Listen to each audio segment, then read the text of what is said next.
Yo, Bo, welcome to another episode of In the Life of MightyFan. Got another pickup vid for you for this particular episode. Some jerseys came in. Some I've had for a little bit, just for whatever reason, forgot to share them. Others I just got in very recently, so let's get right into it. First of all, we got that Fanatics branded, but it's the only company that made these. Delaware Bluecoats, of course, they're the G League affiliate to the Sixers. They won the championship. Look, a Philly affiliate wins a championship. Huh? There you go. Didn't take second place that time, but this is the jersey representing the G League champions, the Delaware Bluecoats, and that would be the Slam Dunk champion as well. This season's Slam Dunk champion, Mac McClung.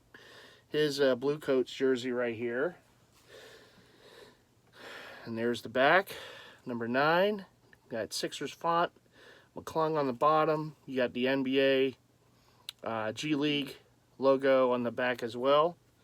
And the jock tag has the kind of little G League logo as well with like the courts. Pretty cool jock tag logo. First ever G League jersey in my collection, but I wanted to get a Bluecoats jersey at some point, and representing a guy who won a championship with the Bluecoats and also Slam Dunk champion. So there you go, a little G League logo. I guess their logo man on the front as well. Nice jersey. Definitely will be giving this some wears. It's different, you don't see Bluecoats jerseys all that often, so I figured have one in both my collection, but also my Philly sports collection as well, right? So we're going to keep it moving. And none of the rest of these teams are Philly sports teams, but they are all different. It's kind of interesting. We have a little of everything in this video, So you just saw a G League jersey. So now we're going to move to the NHL. And we have this is a guy's jersey I've wanted for quite a while. Just never pulled the trigger for one reason or another. Over the years until now. I got a really good deal on this. This was a this was a Macari pickup, and we got that Detroit Red Wings. So this would be the the away jersey of the Magic Man, Pavel Datsyuk. He was a really good player on the Red Wings for many years. Won, I believe, a few cups there in his time with Detroit. Just a magician with the puck. That's why they called him the Magic Man. Alternate A right there, the winged wheel. You got the 13 on the sleeves. This is a Reebok jersey, replica jersey from, back in the day. NHL Shield. You got the, like I said, that famed wing wheel logo. Get you with that jock tag right there. Really always liked the way the Red Wings did their arc names on the back. The Datsyuk 13. I don't want to hit that fan, so I'll pull it back so you can see that. Really nice for a replica jersey. It's a really nice jersey. So was able to grab that one. Pavel Datsyuk, Detroit Red Wings, the Magic Man right there in the fold. And up next, I finally was able to complete this set. For the Miami Dolphins Ricky Williams jerseys, I had the white and orange jerseys, the alternate orange, for a while. The teal one just, for whatever reason, just didn't happen until recently. So we got the teal. This is the equipment jersey, the Reebok equipment jersey. Got the equipment logo on the inside collar. You got that 34 on the front, on the shoulders. You got the Dolphins logo right there. The trim, the yoke sleeve. Really nice jersey. R. Williams on the back. 34. Heavy jersey. So was able to secure this one. Got the jock tag right there for you. This was a Macari pickup as well.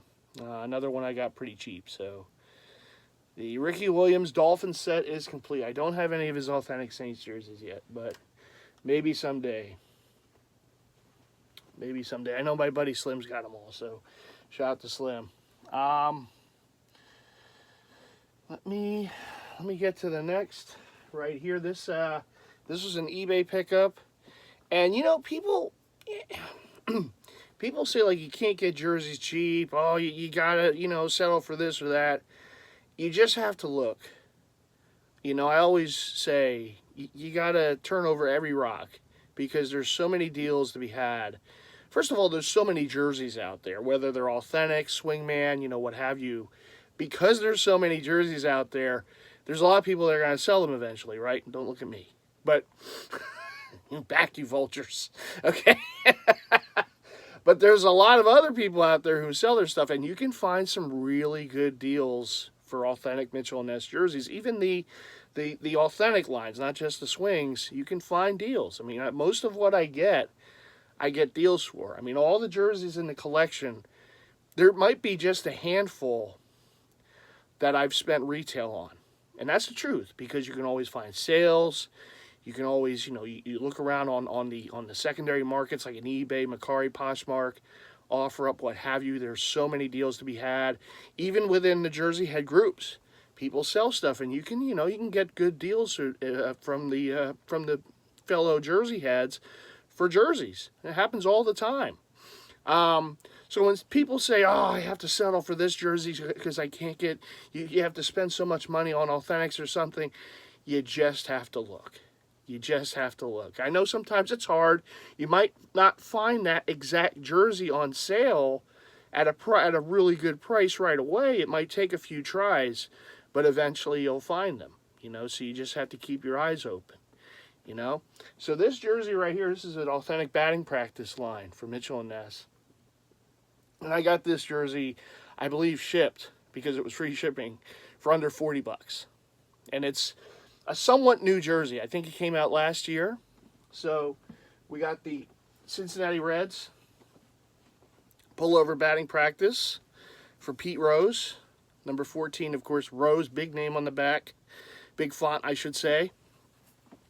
So this jersey came out, I want to say about a year ago, because I know they made his 75 Reds and the home jersey, and they also made the Phillies 1980, maybe 2 years ago, something like that. They did a run of Pete Rose jerseys, or redid a run of Pete Rose jerseys.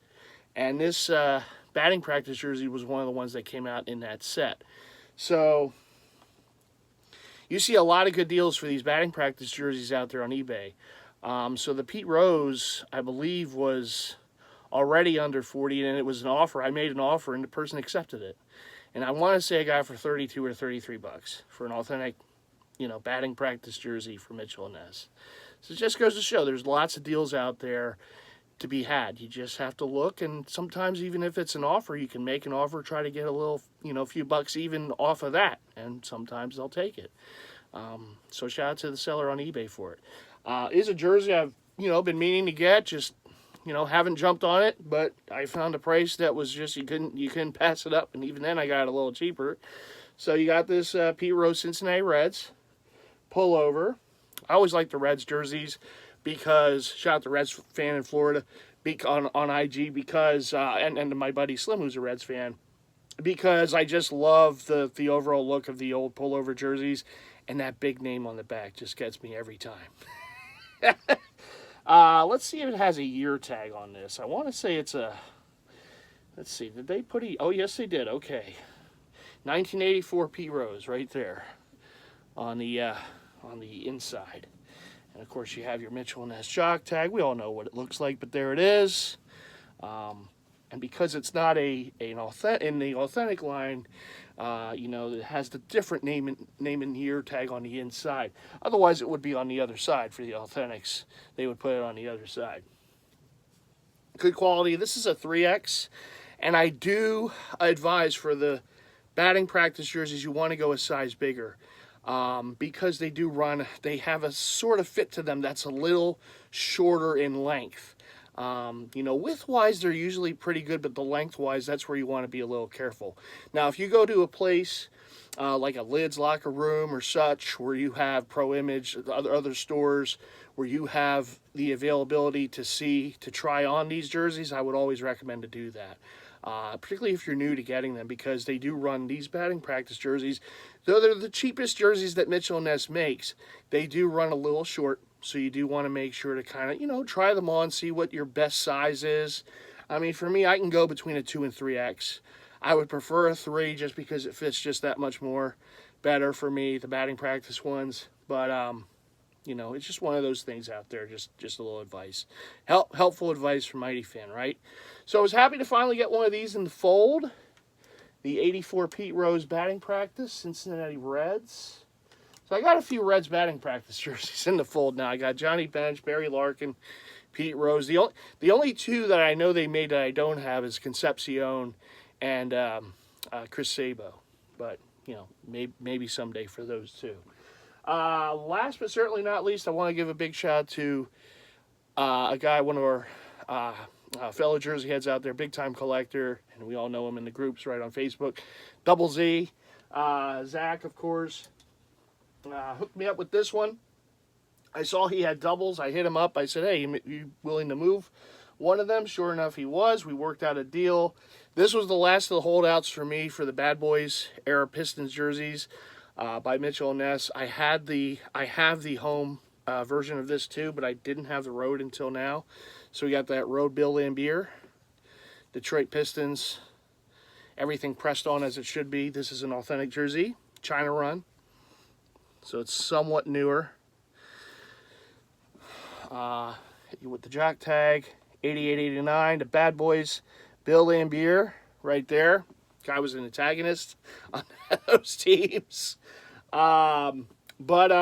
Very cool jersey. The only thing stitched on this jersey other than the jock is the NBA logo.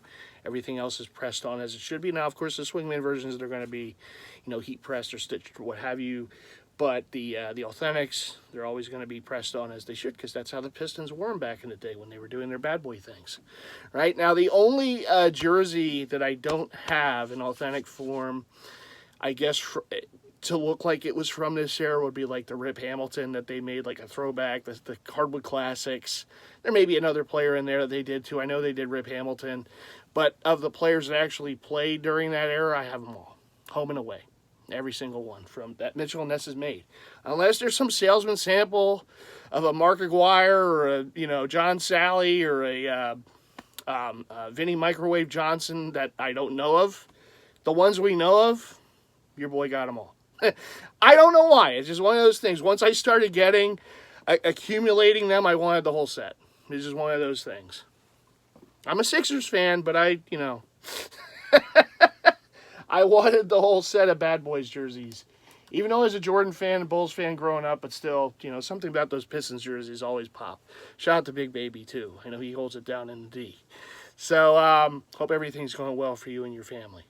I know he would appreciate that, and he would appreciate that set. And shout out to the other Detroit area, you know, guys, whether they're in the Jersey Heads community, in the Hat Heads community, at the FHS community. I know we have a lot of really great collectors in the city of Detroit, so shout out to all of you. That is it, unless I'm forgetting something. I'm just going to look real quick. Now, you might notice the background looks a little different for those of you who have been with me for a while here on this channel. So what I've done up here is I moved the football jerseys that were on this rack down to the man cave area. I got a new Z-bottom rack, and I put them all in there so that I can have more room to hang my hockey jerseys and also some overflow for baseball. A little football, too, you know, for the legacy line stuff and what have you. But we have baseball here, you know, the City Connect, some other stuff that I'll share at some other time down the road. I want to still get more in the set. And then I have all the hockey. Now, the ultimate goal is to get the Z-bottom rack behind this one emptied, get the football jerseys out of there, and then get more hockey back there. Maybe even make that strictly hockey. Whatever the overflow for hockey would be here. And any new hockey I might get might come here. And then some other overflow baseball, you know, would come here too. just something I've been meaning to do. I finally started getting to it. So I have to buy one more Z-bottom rack for the man cave to move the football in the back down there before it gets too hot up here, before the humans really start going. And then I can, I can get done what I want to get done here. I still have a few Mitchell & Ness football jerseys in the back there that you're not seeing off camera. I think I want to keep them up here because this is the Ron room. And Ron, of course, rest in peace to Ron, was a good friend and a pillar of the Jersey Heads community, and passed away, as we know, years ago. Fuck cancer. But so I wanted to keep, because he was such a huge Cowboy fan, I wanted to keep the Cowboy jerseys up here in the Ron room, right? And then I thought, well, why don't I just keep the Washington and Giants jerseys up here too? Obviously, they were big NFC East rivals, and for a long time, as well as my Philadelphia Eagles. And obviously, the Eagles jersey is going to be downstairs, so I might as well just keep the rest of the NFC up here, for the Ron room, and try to kind of keep it that way, Just something I thought of doing. So those jerseys are going to go in the back where the other rack where the Cowboy jerseys are, and they will stay here, and then the rest of that rack will all be hockey. And then, like I said, maybe I'll do a half and half deal with this rack, half hockey, half baseball. I do want to also move all of my batting practice jerseys, which are off camera just here. I want to move them into the closet where the hockey jerseys are now. I still have to move some hockey jerseys out here, but I'm waiting to get that other rack empty back there. And then the baseball, the batting practice jerseys will go in the closet, and because the rack that they're currently on is starting to fall apart. It's a smaller rack, and it's starting to do the lean. Part of it has, it's pretty much unsalvageable, but it's staying up right now. I do have to move the jerseys off of it. I overfilled it. It is what it is. So I have to get rid of this busted rack at some point after that, and we'll get there. It's all about moving and shaking. That's what it is. It's a constant struggle. I also want to do something with the hats. The hats have been kind of really piling up, and I want to build a hat wall up here too, in the back on that wall there. I have to get more bins. It's going to take time because bins aren't, I do get them from Target, and they're more cheaper at Target than you would find at other, the shoebox open bins. But still, even with that, there's some price to it, so I can't get them all at once. I'll have to get them here and there. I do have an idea of what I want to do. I just have to do it. And obviously, as we get into the later spring and into the summer months up here, it gets real tough up here.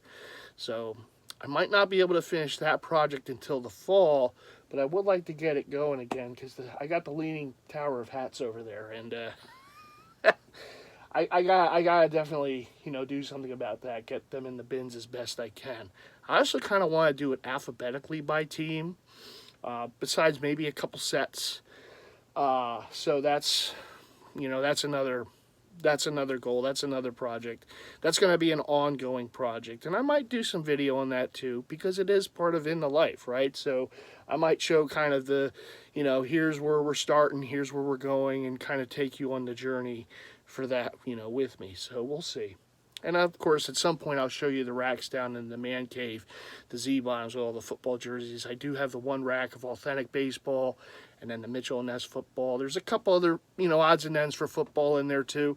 All of my other authentic NFL jerseys are in a closet in my room, and at some point, I have to get yet another Z-bottom, because I would like to move them out of there and put them with the rest of the football down in the man cave, at some point. I don't know when.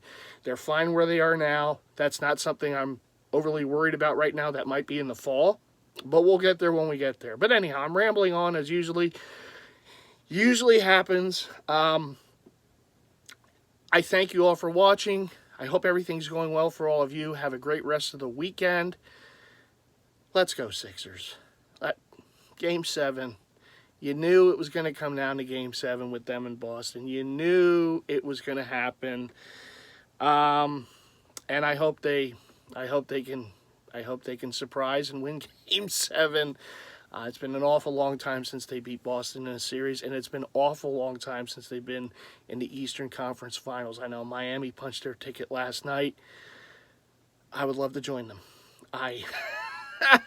I would love my Sixers to join them and have a shot to play for the Larry O'Brien. But, we'll see. We'll see. They got one big game to go in Boston, and I know they won 2 already in the series in Boston. It's like the home team can't win. Maybe that's a good thing. The home team can't win games in this series. So hopefully that stays true and my Sixers can finally come through. If not, it's more of the same. We've been down this road so many times. But we'll see. I have hope. I have hope that they can win this game tomorrow, this big Game 7. But we will see. We will see. But thank you all for watching, as always. Give those likes. Make sure to subscribe and hit the bell icon if you haven't already done so to get alerted to all future content from yours truly. The jerseys keep coming. They just... and there's some more that I'm kind of keeping as a bit of a secret until I'm able to complete some sets here in the... as much as I can, and then you'll see. I keep almost knocking things over, and then you'll see them. I'm keeping them as a surprise. All right, everyone, you all take care, and I'll see you in the next one.